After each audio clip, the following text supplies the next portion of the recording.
Congregación Cristiana Televisión presenta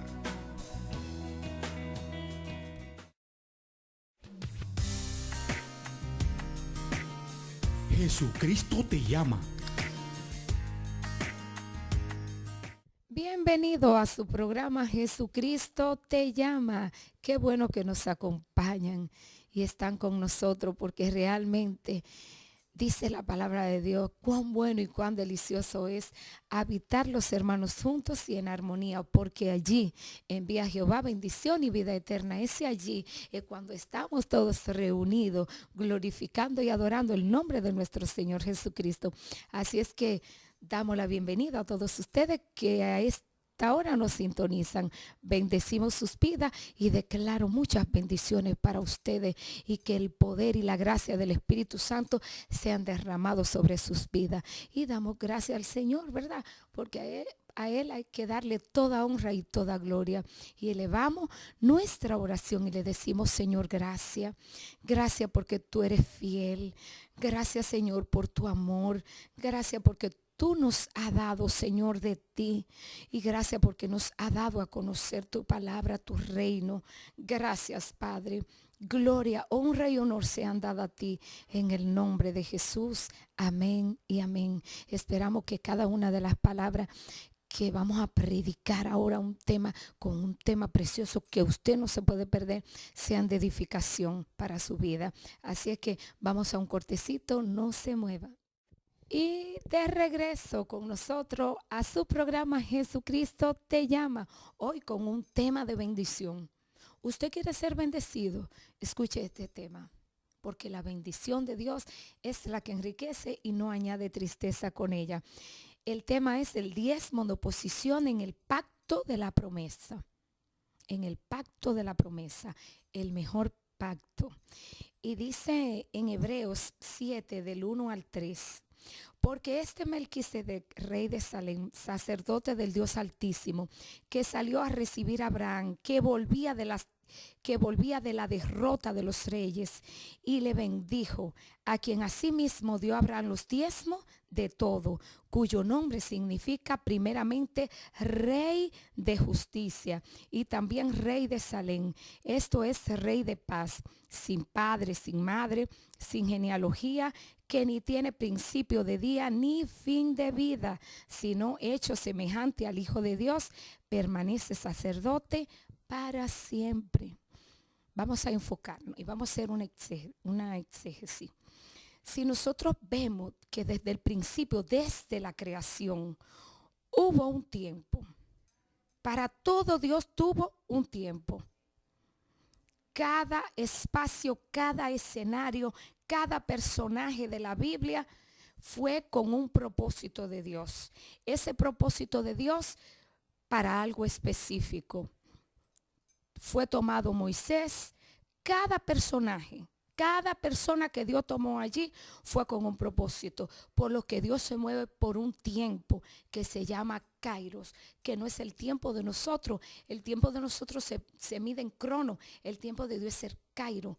Y cuando ese tiempo de Dios se proyecta o se manifiesta, es porque hay una bendición, pero esa bendición no va a ser a nivel personal nada más, sino a nivel general, donde todos van a recibir de botín. Ahora, nosotros como personas, ¿qué hacemos? Cuando Dios tiene un propósito que quiere hacer cumplir su propósito y usa a uno de nosotros, por ejemplo, me usa a mí, yo voy a ser bendecida porque llevo a cabo y honro el propósito de Dios. Porque lo estoy honrando. Pero Dios a su vez tiene que hacer cumplir su propósito. Que Él a su vez me está haciendo partícipe, ¿verdad? Si vemos, por ejemplo, a Jonás. Jonás, ¿para qué Dios necesitaba a Jonás? Para que diera el mensaje, para que Nínive no fuera destruido. Y le dio 40 días. En 40 días Nínive iba a ser destruida. Pero Dios tomó a Jonás, había un propósito con Jonás. Dios tenía que hacer cumplir el propósito. ¿Cuál era el propósito de Dios? que el pueblo de Nínive se arrepintiera. Pero Jonás, al llevarlo a cabo, iba a ser bendecido. Aunque Jonás fue un poquito terco, ¿verdad? Que a veces yo me río cuando recuerdo la historia de él. Porque caramba, solamente a él se le ocurre huir de la presencia de Dios. También tenemos la reina Esther. La reina Esther también fue tomada para un propósito.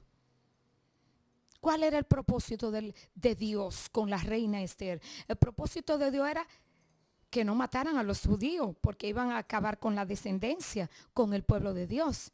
Pero la reina Esther tenía que cumplir y honrar ese propósito. Ella iba a ser bendecida cuando ella honrara ese propósito. Y de hecho lo vimos, ¿verdad? Vimos como la reina Esther dio todo, lo proveyó, dio todo, lo suplió y la llevó al lugar exacto en el momento correspondiente. Cuando habla la palabra que dice, ¿y quién sabe si en este tiempo? ¿Quién sabe? Esto está hablando del tiempo de Dios, el Cairo de Dios. Es decir, si comenzamos a mencionar personajes, vamos a ver, pero yo lo que me quiero enfocar, quise hacer estos dos ejemplos para ilustrar que Dios se mueve en momentos, en tiempo, en su tiempo, en el Cairo de Él, pero siempre tiene un propósito. Para los diezmos, cuando Abraham viene, Abraham cree en Dios, no es porque él quiere creer, es porque era el tiempo de Dios, de la manifestación de esa revelación de la fe, donde iba a ser manifiesta la fe. Cuando Abraham cree, se manifiesta, porque dice la palabra de Dios que la fe es dada por Dios, no por nosotros. Porque Dios nos dio una medida de fe y es don de Dios, no del hombre. Es decir, que la fe viene de Dios. Y en ese momento con Abraham se manifiesta lo que es la fe. ¿Para qué? Para que desde ese momento se establezca lo que era el reino. Este reino que vendría con Jesucristo. Esto que vendría con Jesucristo, que era la manifestación de su venida de Él como Cristo, que a salvar la humanidad. Pero era porque por creer, para que se establezca el nuevo pacto. Entonces Abraham cree, viene la revelación donde Abraham recibe el creer. Pero ¿por qué Abraham fue llamado padre de multitudes? ¿Por qué? Porque Abraham fue obediente. Y cuando tú eres obediente en el propósito de Dios, Dios te da el entendimiento, te da la sabiduría y te bendice. Y por eso Abraham recibió fe y cada día su fe iba creciendo. Pero fue una revelación en ese entonces, en ese momento, en ese tiempo que Abraham recibe para que se manifieste lo que vendría a ser una salvación por fe, donde iba a establecerse el nuevo pacto con Cristo. Entonces, cuando Abraham se encuentra con Melquisedec, ¿verdad? Que era prefigura de Cristo. Este señor, el rey Melquisedec, dice que bendijo a quién. Él no bendijo al pacto. Él bendijo al que tenía la promesa. Al que tenía la promesa. Dice que el rey de justicia, también rey de Salem, sin padre, sin madre. Eso es prefigura de Cristo, ¿verdad? Fue todo lo que iba a ser Jesucristo. Pero Melquisedec era un tipo de rey en ese entonces que tenía que tener todas estas características. Y por eso se asemeja y se relaciona qué tipo de Cristo. Dice que, recordemos que la primera cita que habla de diezmo, es en el Antiguo Testamento, es la primera cita donde te hablan de diezmo. Este Melquisedec es prefigura de Cristo. Este diezmo sella el nuevo pacto del sacerdocio de Jesucristo. Por eso es que el diezmo es contado como santísimo, porque no es el valor del dinero, sino el significado que conlleva el diezmo, porque eso significa obediencia. Y en aquel momento, cuando el rey de Salem se encuentra con Abraham, esto selló el nuevo pacto pacto. ¿Cuál era el nuevo pacto? El que vendría por la fe con Jesucristo, el que era por la gracia, por salvación. Y esto sella este pacto de recibimiento. Vino a establecerse el nuevo pacto, es decir, fiador de un mejor pacto, pero aquel cuya genealogía no es contada de entre ellos, tomó de Abraham los diezmos y bendijo al que tenía la promesa. Eso está en Hebreos 7:6. Él bendijo al que tenía la promesa. ¿Qué nos dice Malaquías 3? Malaquías 3 del 10 en adelante. Probadme ahora en esto, si no os abriré la ventana de los cielos y derramaré sobre vosotros bendición hasta que sobreabunde. Cuando esto no habla de bendición, el pacto, el obedecer al pacto, porque a veces dicen, pero ven acá, ¿el diezmo es de la ley o es de ahora? Déjeme decirle algo, el diezmo es de ahora. Fue de la ley y sigue siendo, porque no lo estableció hombre, lo estableció Dios en su palabra. Y cuando esta palabra se dio, no había pacto, no había ley. No estaba todavía la ley. Entonces, esto es tan sagrado. Cuando nosotros diezmamos, nos posiciona en el pacto, donde reconocemos, oye, mi diezmo. Ustedes no ven que cuando nosotros diezmamos, es que eso no sale del consciente, de la inteligencia, no, es que hay una obediencia en el corazón. Se establece una obediencia en el corazón que tú dices, wow, Señor. Mira, yo no sé, pero cuando yo voy a preparar mi diezmo, incluso mis ofrendas, yo la aparto durante la semana. Desde que veo un billete bonito, lo guardo en mi cartera aparte, que tengo un espacio para eso. Y digo, déjame guardarlo para mi ofrenda. El diezmo tiene que ser, hasta el sobre que me den en la iglesia me gusta nuevo, porque todo tiene que ser excelente para el Señor. Y cuando usted diezma y está preparando su diezmo, eso no sale de usted. Eso es, ya esto está establecido. Eso se concibe por fe, porque el que no tiene fe no puede diezmar. Y si usted lo hace para recibir, está equivocado. Aunque Dios te bendice como quiera, pero es algo por obediencia, porque tú estás honrando el pacto. Este pacto que Abraham con el rey de Salem se establece allí. ¿Quién vendría? Jesucristo, fiador de un mejor pacto que se establece allí con Abraham. Dice, lo que significa que el diezmo dado por Abraham y recibido por el rey de Salem afirmaba y confirmaba el sacerdocio de Jesucristo, sellando el nuevo pacto de la doctrina por fe en Jesucristo. Este diezmo cierra sellando el pacto para que quede como testimonio de que hay un Cristo vivo, fiador de un mejor pacto. Por eso es que usted tiene que diezmar, porque es un honor, es una honra, es el significado de lo que realmente significa el diezmo. Ese significado, wow, Señor, eso sellaba, eso cerraba. Y cuando el rey bendijo al que tenía la ofrenda, te está bendiciendo a ti, me está bendiciendo a mí. Y cuando usted ve que las cosas se le dañan, que se le daña el carro, que la casa se daña, tantas cosas, revise, porque tenemos que diezmar indefectiblemente, dice la palabra. Miren, yo recuerdo que el carro se me dañaba cada rato y yo decía, pero Dios mío. Y un día me levanto y me dice el Señor, Marisela, tú estás mutilando el diezmo. Y yo dije, Señor, ¿qué palabra es esa?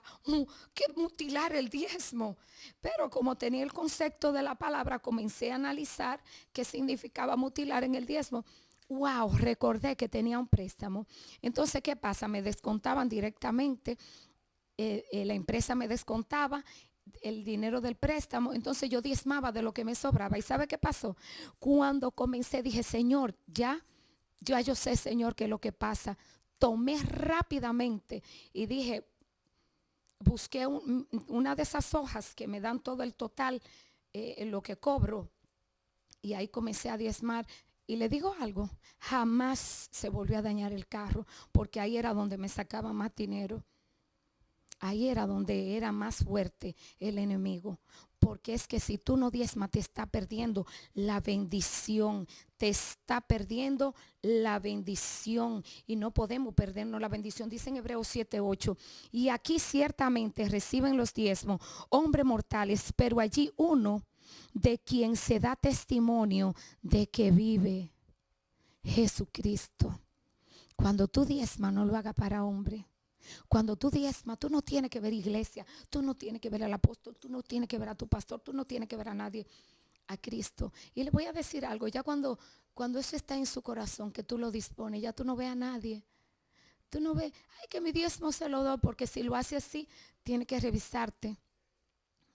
Tiene que revisarte y pedirle perdón al Señor, porque no es a Él. Dice en Hebreos 7:8 que allá lo recibe uno mayor. Y cuando nosotros diezmamos, lo hacemos por obediencia, porque el diezmo es obediencia. El diezmo es obediencia. ¿Por qué diezmar? ¿Por qué diezmar? ¿Por qué el diezmar bendice? Porque desde su origen, su connotación fue bendecir. Pudimos leer en versículo 6 de Hebreos 7, pero aquel cuya genealogía no es contada de entre ellos, tomó de Abraham los diezmos y bendijo al que tenía la promesa. Nótese que no dice que bendijo la promesa, sino al que tenía la promesa. Refiriéndose a Abraham, hoy a nosotros, cuando nosotros diezmamos, esto nos dice que Dios bendice la obediencia. El Abraham creer dio paso al cumplimiento de la dispensación del tiempo de la fe, que daría paso a la promesa de salvación por fe en Jesucristo. Por eso todo el que viene a Cristo y anda en su palabra es bendecido. Abraham fue bendecido por Dios. Él le hizo ver cada promesa que hizo. Hoy nosotros debemos creer cuando diezmamos que hay una promesa de salvación y de una vida eterna. El diezmo se establece como un modo del Señor bendecirnos en la medida que obedecemos y creemos en su palabra. Ay, me queda más cosas, pero el tiempo se nos ha terminado. Así es que nada, damos gracias a Dios por su palabra. Mire, guarde esta palabra. Si usted no diezma, comience a diezmar. Yo soy testimonio de que el diezmo bendice, pero yo no lo hago porque me bendiga, sino porque es un honor, es una gloria. Pero el Señor bendice la obediencia y yo no me niego a que Él me bendiga. Así que comience a diezmar, pero no quiero despedir este programa sin antes hacerle un llamado a todos aquellos que nos escuchan y que reciban al Señor como su dueño y salvador de su vida. Así que abra su corazón donde quiera que esté y diga conmigo: Señor Jesús, hoy te recibo como dueño y salvador de mi vida. Entra a mi vida. Cámbiame, transfórmame. Señor Jesús, perdona mis pecados, perdona mis culpas. Y hoy te pido, Señor, que inscriba mi nombre en el libro de la vida y que no lo borre. En el nombre de Jesús, amén. Si hizo esta oración, debo decirle que usted pasó de muerte a vida eterna. Así que acérquese a una iglesia donde se predique verdaderamente de Jesucristo. Si no tiene una iglesia, le invito a que nos visite a Congregación Cristiana, calle Genaro Pérez, número 3 en Villa Olga. Ahí les estaremos esperando como familia de fe. Así que sean bendecidos. Jesucristo te llama.